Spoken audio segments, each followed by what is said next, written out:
We'll guide you through how to sync Dropbox efficiently. If you find this helpful, consider subscribing and liking the video. First, open your web browser and go to the Dropbox website. Sign into your account if you haven't already. Once you're logged in, make sure you have the Dropbox application installed on your computer. If not, download it from the website and follow the installation instructions. After installing, open the Dropbox app on your desktop. You'll see the Dropbox icon in the system tray for Windows, or the menu bar for Mac. Click on this icon, and then click on your avatar or profile.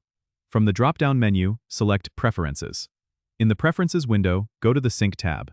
Here, ensure that Selective Sync is set according to your needs.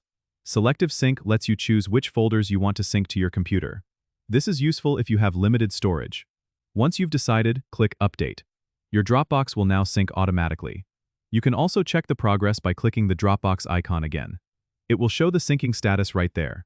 If you're working with large files or need your files quickly, make sure your internet connection is stable. Also, keep the Dropbox app open to ensure continuous syncing. Remember, any changes you make in the Dropbox folder on your computer will automatically sync to your online account. This keeps your files up to date and accessible from anywhere.